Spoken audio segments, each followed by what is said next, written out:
दोस्तों, बिहार लोक सेवा आयोग के अभ्यर्थियों के ऊपर जिस तरीके से लाठीचार्ज करने का काम बिहार के पुलिस प्रशासन ने, पटना पुलिस ने काम किया है, इस ठंड के मौसम में जिस तरीके से बेरहमी तरीके से बर्बरता दिखाने का काम बीपीएससी के छात्रों पर पुलिस प्रशासन के द्वारा किया गया, इस ठंड की कड़ाके की ठंड में उनके ऊपर वाटर कैनन का प्रयोग किया गया, इसको लेकर दोस्तों कहीं से भी नहीं लग रहा था कि इस देश में कानून का भी राज है, संविधान और लोकतंत्र का भी राज है। आपको बता दूं दोस्तों कि देखिए, बीपीएससी प्रारंभिक संयुक्त परीक्षा में भाग लेने वाले जितने सारे अभ्यर्थी थे वो 3 मुद्दा को लेकर दोस्तों प्रोटेस्ट कर रहे हैं। आपको पता होगा दोस्तों कि 13 दिसंबर 2024 को ये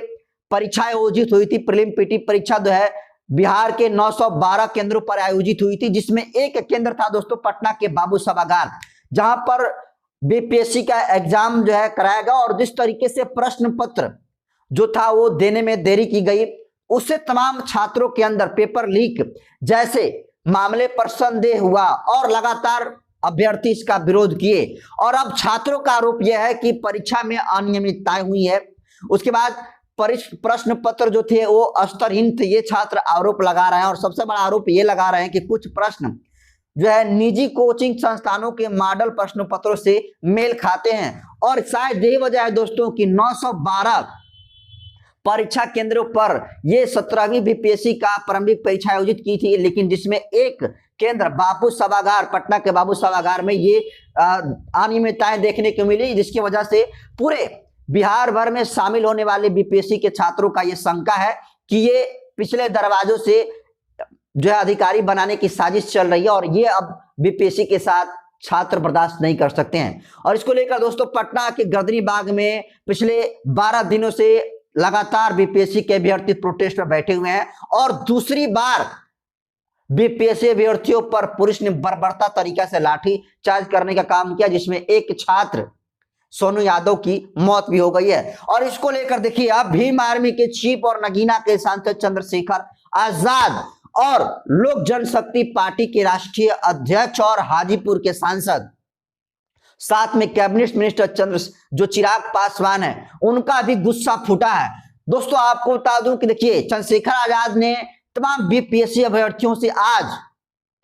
वीडियो कॉल से बात करने का काम किया और सरकार को इशारों में चेतावनी देने का काम किया और नीतीश कुमार को चेताने का भी जो है चंद्रशेखर ने काम किया। वहीं दोस्तों चिराग पासवान भी सोशल मीडिया के ट्विटर हैंडल पर लिखकर नीतीश को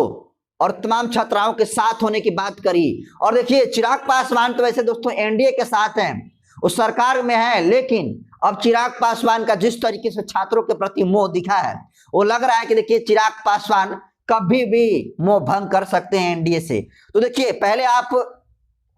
चंद्रशेखर आजाद को देखिए, चंद्रशेखर आजाद देखिए किस तरीके से वीडियो कॉल पर तमाम बीपीएससी अभ्यर्थियों से बात कर रहे हैं और बीपीएससी अभ्यर्थियों से बात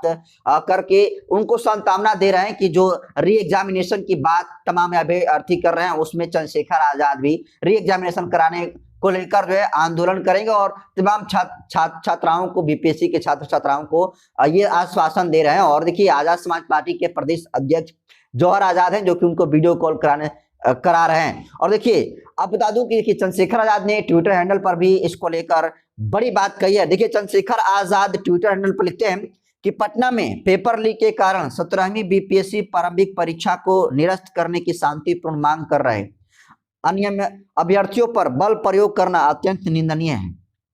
यह घटना लोकतांत्रिक अधिकारों का उल्लंघन और अभिव्यक्ति की स्वतंत्रता पर सीधा हमला है। युवाओं की आवाज दबाना समाधान नहीं, बल्कि उन्हें सुनना और न्याय प्रदान करना लोकतंत्र की सच्ची पहचान है। मुख्यमंत्री नीतीश कुमार जी, मेरी बात याद रखना, युवाओं पर पड़ रही हर लाठी डबल इंजन के इस निरंकुश शासन के ताबूत में आखिरी कील साबित होगी। तो देखिए, चंद्रशेखर आजाद ने बीपीएससी के छात्रों के ऊपर पुलिस प्रशासन के द्वारा जिस तरीके से लाठीचार्ज किया है, उसको लेकर चंद्रशेखर आजाद ने निरंकुश बताया और कहा है कि पुलिस प्रशासन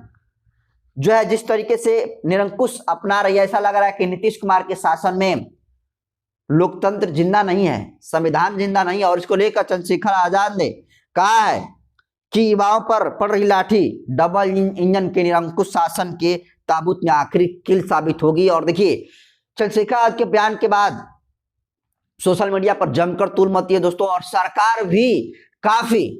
चंद्रशेखर आजाद के इस बयान को, चंद्रशेखर आजाद ने जिस तरीके से बीपीएससी अभ्यर्थियों से वीडियो कॉल पर बात किया, उसको लेकर बीपीएससी अभ्यर्थियों में जान आई है।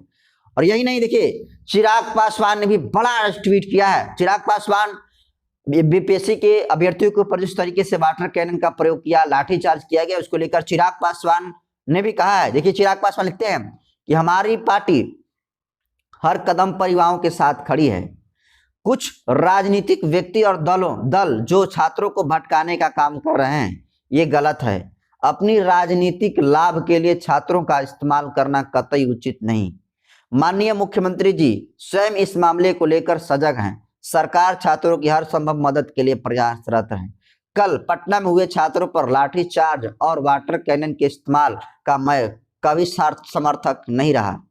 पुलिस को संयम बरतना चाहिए। छात्र अपनी मांगों को लेकर सड़क पर उतरे हैं तो उन्हें शांतिपूर्ण तरीके से समझाकर उनकी समस्याओं के निदान के लिए प्रयास करना चाहिए, न कि लाठीचार्ज और वाटर कैनन का इस्तेमाल। मैंने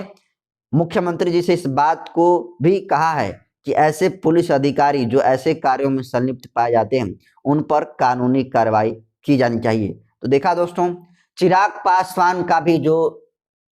रवैया है वो दोस्तों एनडीए गठबंधन के प्रति बिल्कुल रूखा दिख रहा है। और ऐसा इसलिए दिख रहा है क्योंकि चिराग पासवान को शायद अब इस बात की समझ आ चुकी है कि बिहार की जनता ने जिन मुद्दों को जिताकर संसद भवन में भेजने का काम किया, जिन मुद्दों पर चिराग पासवान को कैबिनेट मिनिस्टर बनाया गया इस एनडीए गठबंधन में, अब उस मुद्दों को लेकर कहीं ना कहीं चंद्रशेखर आजाद जिस तरीके से बोल रहे हैं, उस तरीके से चिराग पासवान अब नहीं बोल रहे हैं। और अब चिराग पासवान की जिस तरीके से लोगों में नाराजगी बढ़ रही थी, उसको लेकर चिराग पासवान ने बीपीएससी अभ्यर्थियों के समर्थन में जिस तरीके से कूदा है और लाठी चार्ज करने वाले तमाम पुलिसकर्मियों के ऊपर जांच करके कार्रवाई करने की मांग किया है, दोस्तों अपने आप में बड़ी बात है। जरा सोचिए, चिराग पासवान एनडीए के साथ हैं और एनडीए का दोस्तों कोई भी बड़ा नेता हो या जो घटक दलों के छोटा भी नेता हो, इस तरीके से वो नहीं बोल रहे हैं जितना खुलेआम चिराग पासवान बोल रहे हैं। और वाकई में दोस्तों चिराग पासवान के ऊपर आरोप लगाया जा सकता है कि वो मनुवादी हैं। आरोप के चिराग पासवान पर आप ये भी कह सकते हैं कि चिराग पासवान अम्बेडकरवादी नहीं, चिराग पासवान भाई भतीजावाद कर रहे हैं, चिराग पासवान बीजेपी का गुलाम हो गए हैं, तमाम आरोप लगा सकते हैं। लेकिन देखिए आज जिस तरीके से चिराग पासवान ने बीपीएससी अभ्यर्थियों के समर्थन में कूदने का काम किया और गठबंधन में रहने के बावजूद भी पुलिस जो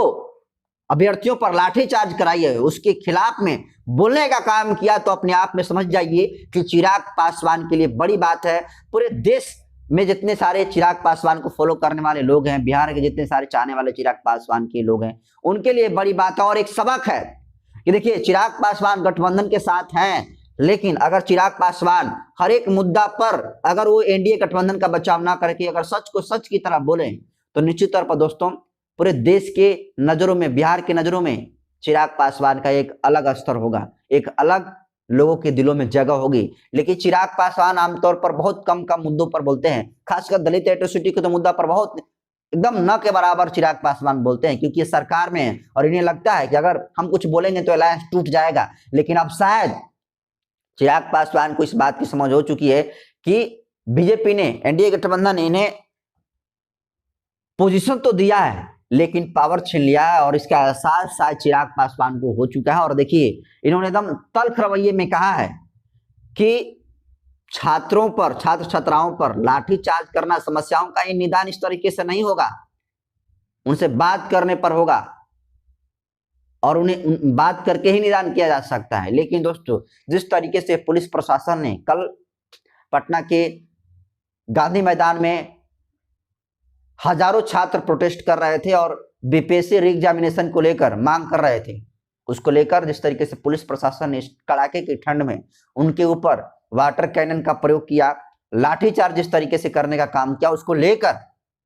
अब चंद्रशेखर आजाद और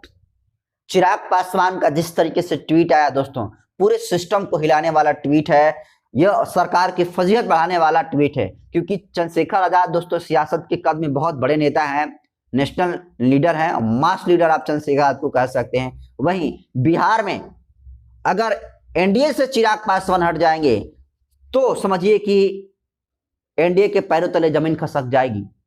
और ये चिराग पासवान आज उस पथ की ओर चल पड़े। और शायद यही वजह है कि आज देखिए चिराग पासवान एकदम खुलेआम बोल रहे हैं कि जो भी पीटा है पुलिसकर्मी छात्रों को, उस पुलिसकर्मी के ऊपर कार्रवाई होनी चाहिए। और यहाँ नहीं दोस्तों, जो स्वीटी शिवरात हैं जो कि पटना के एसएसपी हैं, उनके ऊपर भी सिटी एसपी हैं, उनके ऊपर कार्रवाई करने की बात हो रही है क्योंकि उन्होंने मानवाधिकार का उल्लंघन करने का काम किया है। और इसको लेकर दोस्तों पूरे देश भर में माहौल गर्म है। ट्विटर पर दोस्तों जबरदस्त ये ट्रेंड कर रहा है। लेकिन जिस तरीके से आज चंद्रशेखर आजाद ने पूरे बीपीएससी अभ्यर्थियों को सांत्वना दी और कहा कि उनकी लड़ाई, उनके ऊपर पड़ने वाले हर एक लाठी का जवाब दिया जाएगा, और इस शासन को, बिहार की सरकार को, नीतीश गवर्नमेंट को निरंकुश करार दिया, वहीं जो चिराग पासवान है, चिराग पासवान का जिस तरीके से दोस्तों ट्वीट आया है, उस ट्वीट से सभी कहीं ना कहीं लोगों में नाराजगी है, बीपीएससी अभ्यर्थियों में जो है खुशी है। और जिस तरीके से चिराग पासवान ट्वीट किए हैं, ये ट्वीट दोस्तों ये इशारा है कि अगर चिराग पासवान की बात एनडीए गठबंधन नहीं मानती है, नीतीश कुमार और भाजपा नहीं मानती है, तो फिर इनके लिए फजीयत बढ़ने वाली है। क्योंकि देखिए बिहार में 2025 में चुनाव होने वाले हैं, और ऐसे में चुनाव से पहले इस तरीके से तस्वीरें आएंगी और इतना तल्ख रवैयों में अगर चिराग पासवान एनडीए गठबंधन को, बड़े बड़े नेताओं को अगर वो तल्ख रवैये में जवाब देते हैं, तो बस इतना समझ लीजिए कि चिराग पासवान वो समझ चुके हैं कि अब अलायंस कभी भी टूट सकता है, नीतीश जी कभी भी इधर उधर कर सकते हैं। और इसको लेकर देखिए चिराग पासवान ने आज इस तरीके से ट्वीट करने का काम किया छात्रों के समर्थन में, ये वाकई में काफी काबिलियत तारीफ है। और इसके लिए चिराग पासवान को साधुवाद का भी पात्र बनता है और साधुवाद उनको मिलनी चाहिए। देखिए चंद्रशेखर तो हर एक मुद्दा पर बोलते हैं, और सबसे पहले देखा कि आपने लाठीचार्ज हुआ और इधर चंद्रशेखर ने ट्वीट किया। तो जिस तरीके से चंद्रशेखर आजाद हो गए और चिराग पासवान हो गए, दोनों लोगों ने मिलकर जिस तरीके से सरकार के खिलाफ में ट्वीट करने का काम किया है, और जो पीटने वाला पुलिसकर्मी है उसके खिलाफ में कार्रवाई करने की बात करी है, उसको आप दोस्तों कैसे देखते हैं कमेंट कर दीजिए। वीडियो जनता पर यूट्यूब चैनल पर देख रहे हैं तो चैनल को सब्सक्राइब कर लीजिए, फेसबुक पेज पर देख रहे हैं तो पेज को फॉलो कर लीजिए।